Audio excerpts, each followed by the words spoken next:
The screech of tires and the crunch of metal echoed in my nightmares every night since the accident. Mom was gone in an instant, her car wrapped around a pole on that rainy highway outside Seattle, leaving me, Raylan, shattered at 24, with no choice but to pack up my life in Chicago and move back to Dad's house in suburban Portland. As I pulled into the driveway that first evening, the front door swung open, and there she was, Athena, Dad's new wife, her smile warm but her eyes holding a depth that made my stomach twist in ways I couldn't yet understand. I dropped my bags in the foyer, the house smelling of fresh-baked bread and something floral, like lavender. Dad enveloped me in a bear hug, his voice rough with emotion. "Raylan, honey, I'm so sorry. Athena's been a godsend these past months." She stepped forward then, extending a hand that felt electric when our palms met. "I'm here for you," she said softly, her voice like velvet, and in that moment, a spark ignited in my chest, one I immediately shoved down, labeling it grief or exhaustion. But as we sat at the dinner table, her gaze lingering on me across the roasted chicken and steamed vegetables, I felt exposed, like she could see the cracks in my facade. That night, alone in my old childhood room, the walls still plastered with faded posters of indie bands, I paced the floor. Why did her presence unsettle me so? Mom had been my anchor, the one who understood my quiet rebellions against Dad's conservative views. He was a church-going accountant set in his ways, remarried just 6 months after the divorce finalized 2 years ago. Athena, at 38, was a therapist specializing in family dynamics, ironic given the storm brewing inside me. I stared at the ceiling, my mind racing. Was this attraction? No, it couldn't be. I dated men in college, safe and predictable, but never felt this pull. The thought terrified me. What would Dad say if he knew? Society's whispers about those kinds of women echoed in my head, amplified by the small-town vibes of Portland's outskirts. The next morning, Athena knocked on my door with coffee. "Couldn't sleep?" she asked, handing me a mug. Her hair was tied back, revealing the elegant line of her neck, and I forced my eyes away. We talked about Mom, her words gentle, probing my pain without pushing. "Grief can make us question everything," she said, her hand brushing mine accidentally, or was it? My heart pounded. I pulled back, mumbling excuses, and fled to the backyard, where the rain had cleared, leaving puddles that mirrored my confusion. Inner turmoil churned. This is wrong. She's married to Dad.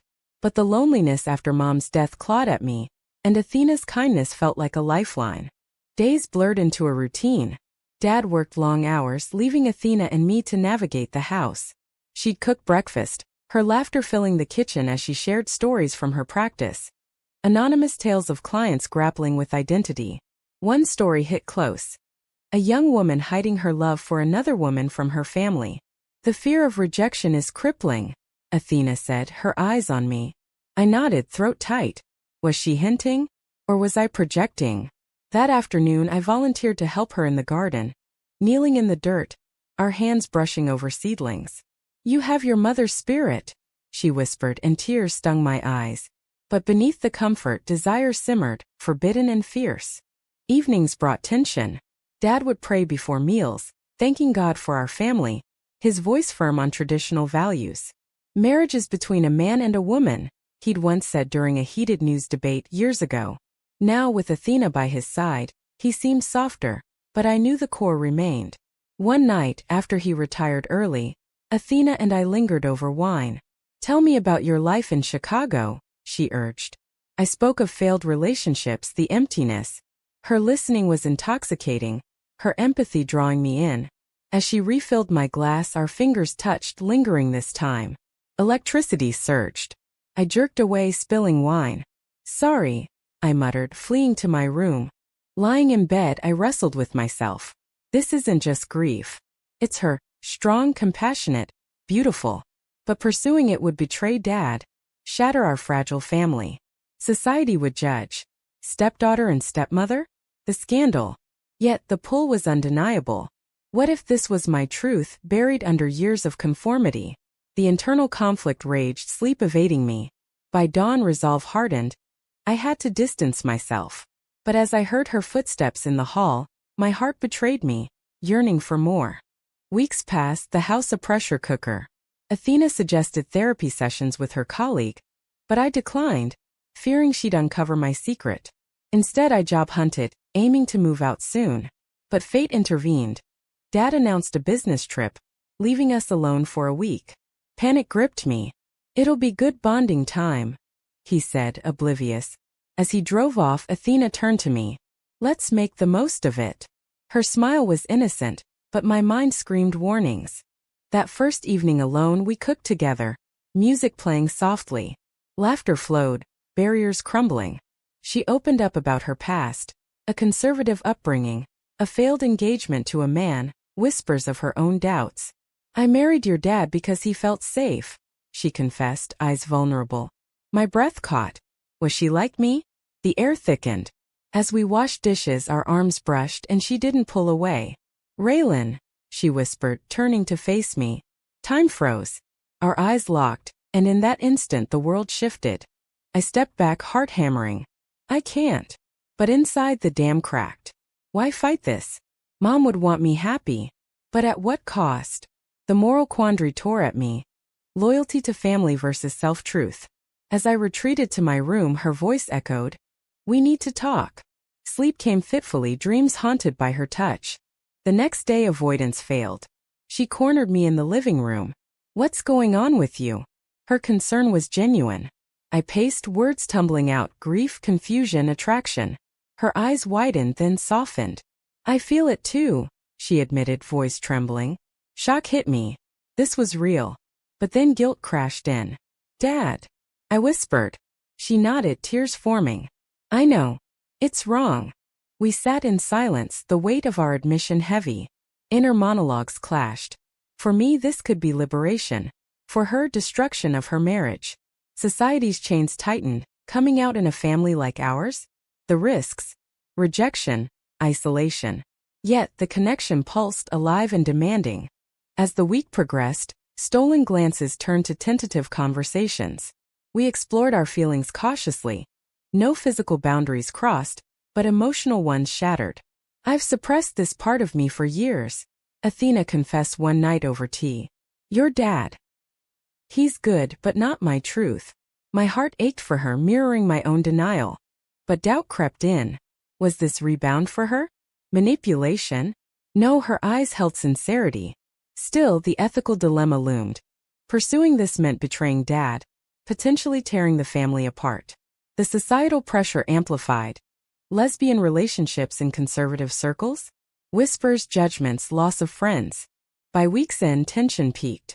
Dad called, excited to return. Panic set in. "What do we do?" I asked. Athena sighed. "We have to decide." The choice hung like a guillotine. Suppress and suffer, or risk everything for authenticity. Dad's return amplified the undercurrents in the house. His cheerful obliviousness a stark contrast to the storm raging between Athena and me. Every shared meal felt like a minefield. Our eyes avoiding each other while Dad prattled on about work. "You two seem closer," he noted one evening, smiling proudly, unaware that his words twisted the knife deeper into my guilt-ridden heart. Inside, I battled ceaselessly. This attraction wasn't fleeting. It was a revelation, peeling back layers of self-deception I'd worn like armor. In Chicago, I'd convinced myself that my disinterest in men was just pickiness, but Athena's presence illuminated the truth.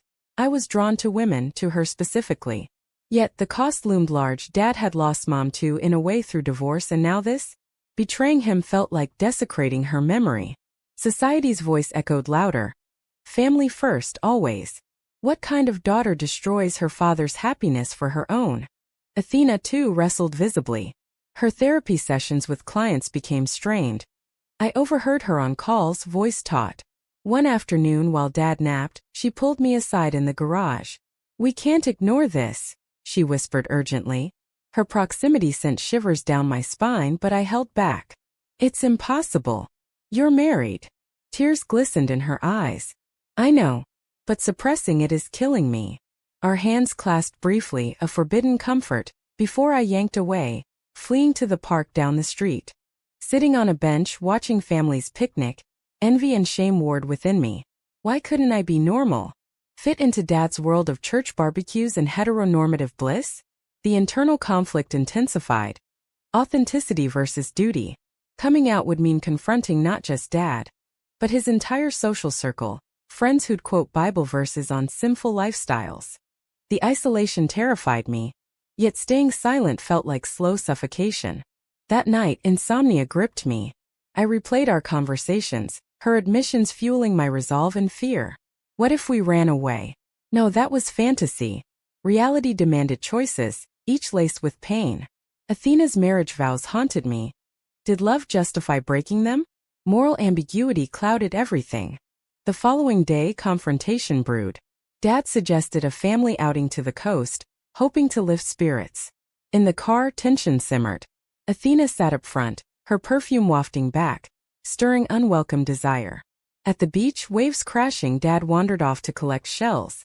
Alone with her, words spilled. "I can't stop thinking about you," I confessed, voice breaking. She turned, eyes fierce. "Neither can I. But we have to be careful." Our discussion delved deep. Her unhappiness in the marriage, married young to escape her own family's pressures. "I thought stability would fix me," she said bitterly. Empathy surged. We were mirrors, both trapped by expectations. But then guilt resurfaced. "Dad loves you," she nodded, pained. "And I care for him. But it's different." As Dad returned, we composed ourselves, but the facade cracked. Over lunch at a seaside diner, he sensed the unease. "Everything okay?" We nodded too quickly. Inside I screamed, "No, nothing is." The drive home was silent, my mind a whirlwind of what-ifs. Weeks later, the pressure mounted. I landed a job at a local bookstore, a distraction, but Athena visited often, under pretense of browsing. Stolen moments in aisles, whispers of longing. "We need a plan," she urged one day behind the history section. Panic rose. "What plan? Divorce?" Căng Her face hardened. "If that's what it takes." The idea horrified and thrilled me. Betraying Dad meant losing him, perhaps forever. His conservative views on divorce, let alone this, would devastate him. Society's backlash, whispers at church, judgmental stares. Yet the alternative? A life of pretense, watching her with him dying inside. Inner turmoil peaked during a family dinner with Dad's sister, Aunt Clara, a devout Christian. She ranted about the gay agenda ruining families. Dad nodded agreement. I gripped my fork, rage boiling. Athena's foot brushed mine under the table, a secret solidarity. Later, alone in the kitchen, she hugged me briefly. "You're not alone." The embrace lingered, charged, until Dad called. That touch ignited resolve. In my room, I journaled furiously. Is love worth the destruction? The ethical dilemma tore at me. Selfishness versus sacrifice. Athena's words echoed. Hiding who we are is a betrayal too. The turning point came unexpectedly. Dad found an old photo of Mom and me, tears in his eyes. "She'd want you happy," he said. Irony stabbed deep. If only he knew. Guilt overwhelmed me. Pursuing Athena would shatter him anew. But suppression failed. One evening after Dad's church meeting, Athena and I clashed in the living room. "We can't keep this up," I said. She agreed, pulling me close. Our first kiss, soft, tentative, exploded worlds. But horror followed. "What have we done?" I whispered, pulling away. The aftermath was agony. We agreed to stop, but the damage was done. Inner voices screamed, "Traitor! Sinner!" Yet a sliver of freedom beckoned. Dad noticed the shift, probing gently. "You seem distant." I lied, the weight crushing. Athena avoided me, her pain evident. The house became a battlefield of unspoken wars. As months dragged, a crisis loomed. Athena confided she was considering leaving Dad regardless. "For us?" I asked. "For me," she replied. Selfishness? Or self-preservation? The distinction blurred. My decision crystallized. I couldn't let her go alone. But the cost, family rupture, societal scorn. Was it worth it? The confession shattered the fragile equilibrium we'd maintained. Athena's words hung in the air that night in the dimly lit kitchen. Dad asleep upstairs. "I'm filing for divorce." My heart leaped and sank simultaneously. A cocktail of elation and dread. "Because of me?" I whispered, voice trembling. She shook her head. "Because of us. But mostly because I've been living a lie."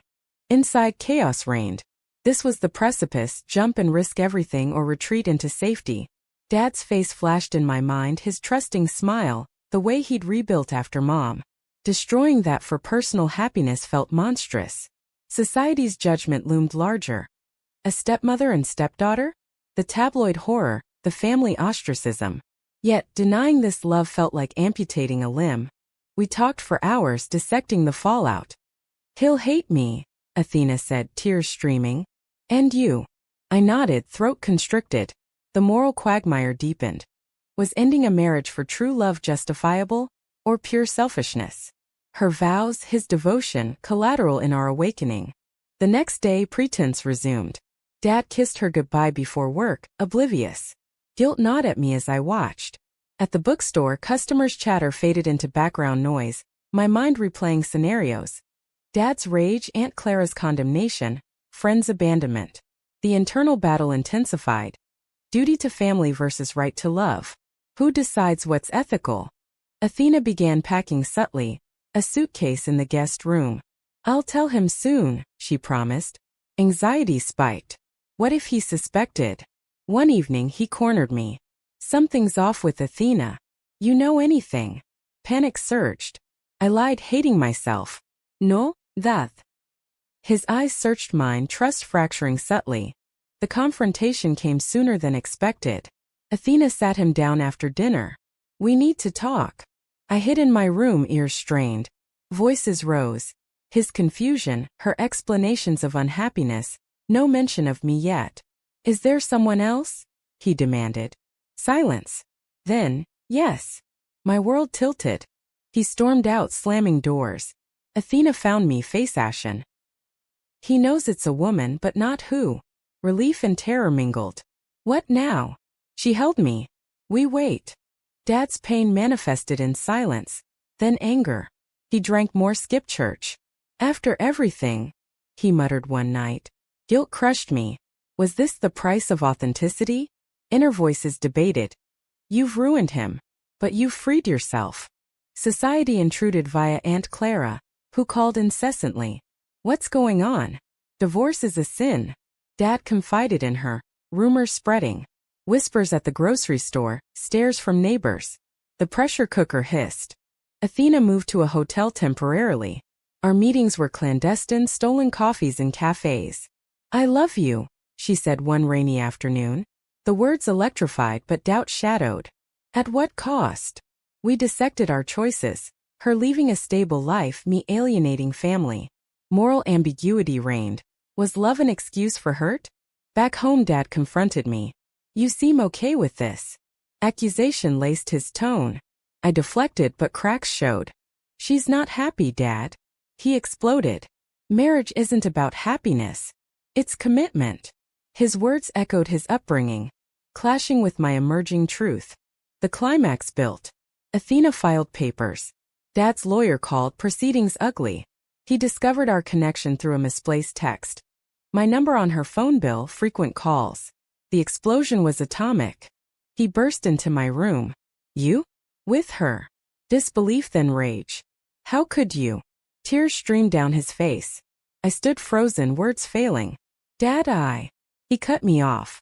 "You're both sick. Get out." The eviction hit like a gut punch. Packing under his glare, shame and defiance warred. Was this betrayal unforgivable? Or necessary for growth? Society's verdict seemed clear. Abomination. Athena waited at the hotel. We clung together, sobbing.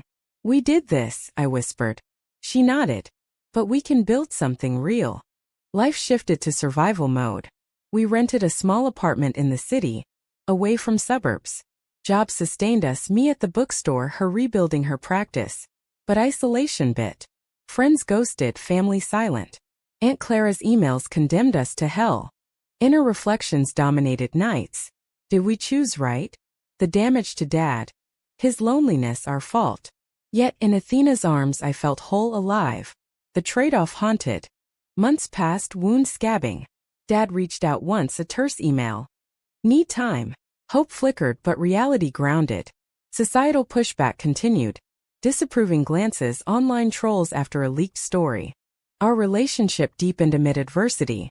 Conversations peeled layers. Her suppressed youth, my denied identity. "We paid dearly," she said. "But truth costs." Still doubt lingered. Was the pain inflicted justifiable? The ethical tightrope wobbled. Rebuilding in the city brought a fragile peace, but the shadows of our choices loomed large, casting doubt on every moment of joy. Athena and I navigated our new life in a cramped Portland apartment, the sounds of traffic a constant reminder of our uprooted existence. Dad's silence was a gaping wound. His last words echoed in my mind, fueling endless self-interrogation. Had I traded family for selfish desire? Work became my refuge, stacking books and recommending reads to strangers, their normalcy a stark contrast to my turmoil. Athena's practice suffered, clients wary after rumors. They think I'm unstable, she confided one evening, her head on my shoulder. Empathy surged, but so did guilt. Her career, her stability, sacrifice for us. Was this love or destruction? Inner monologues intensified during solitary walks. Society's framework judged harshly. Relationships built on betrayal rarely endure. Bible verses from Dad's world haunted. Thou shalt not covet. Yet my heart argued. Love defies norms. The moral conflict raged. No clear victor. A turning point came via an unexpected call from Aunt Clara. Your father's a mess, she spat. Drinking withdrawn. This is on you.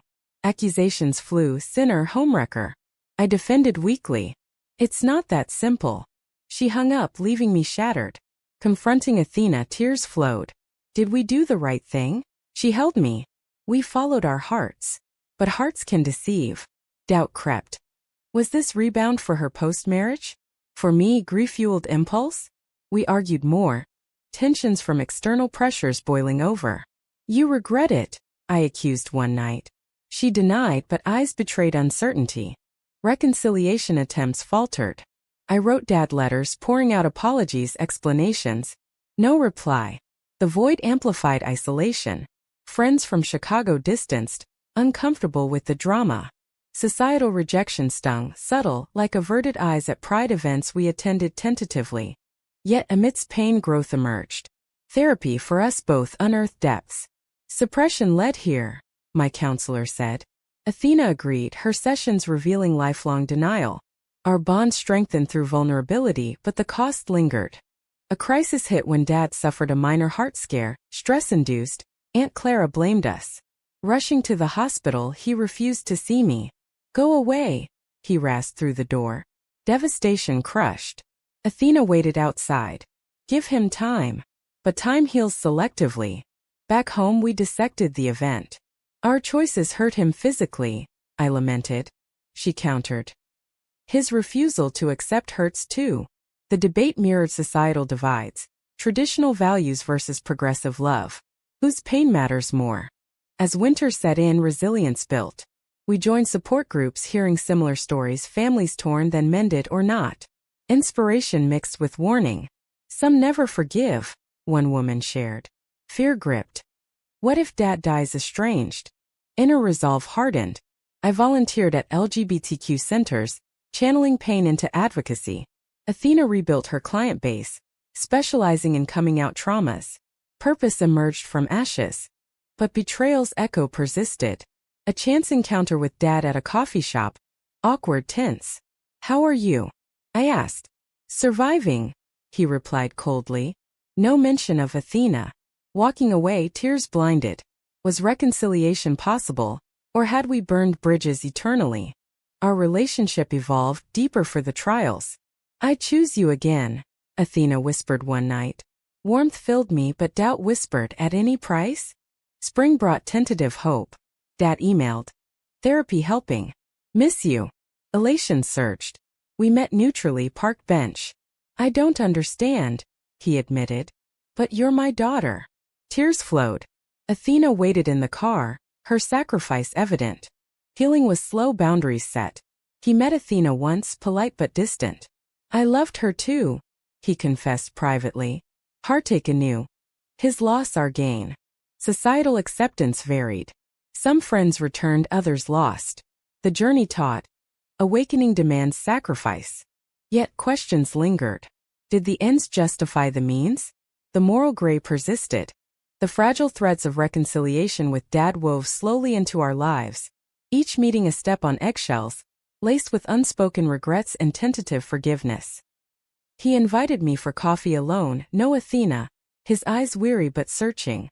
I blamed you both, but maybe I failed too, he admitted, stirring his cup endlessly. The admission cracked my defenses. Guilt resurfaced, reminding me of the dominoes our love had toppled. Inside, the battle continued. We'd awakened to our truths, but at the expense of his world. Was that fair? Society's narrative praised perseverance in marriage, condemned our selfish pursuit. Yet, living authentically felt like breathing after drowning. The ethical tug-of-war defined our days. Athena and I celebrated small victories. A year together marked quietly. We've survived, she said, toasting with wine. But survival isn't thriving. Her practice stabilized, mine promoted at the bookstore. Normalcy teased, but shadows lingered. A major confrontation arose when Aunt Clara organized a family intervention, dragging Dad into it. This lifestyle is wrong, she declared in her living room, Bible in hand. Dad sat silent, conflicted. I defended. Love isn't a choice. Athena stood firm beside me. We've hurt people, but hiding hurts more. Clara exploded, disowning us. Dad wavered then. Their family. A breakthrough costly. Walking out. Exhilaration mixed with sorrow. Clara's rejection isolated Dad further. She means well, he later said. But intentions don't erase damage. Inner reflections deepened. Prejudices destroy as much as betrayals. Our story spread subtly in support circles, inspiring some, cautioning others. Think of the fallout, I advised a young woman in group. Hypocrisy, perhaps, but wisdom from wounds. Dad's health improved, therapy bridging gaps. He attended a pride event with us, awkward but present. Still learning, he grunted. Progress painful. Athena's ex-friends reached out, some apologetic. Societal shifts helped. Laws evolving, attitudes softening. But personal scars remained. In quiet moments doubt assaulted, would I change it? The pain inflicted versus joy gained. Moral skal stiptiratically. As time healed, our love matured, rooted in resilience. We chose us, Athena affirmed. Affirmation, but questions endured. The journey taught. Awakening demands reckoning. But was the betrayal worth the freedom? Was it right to prioritize personal truth over family loyalty, even if it meant irreversible damage?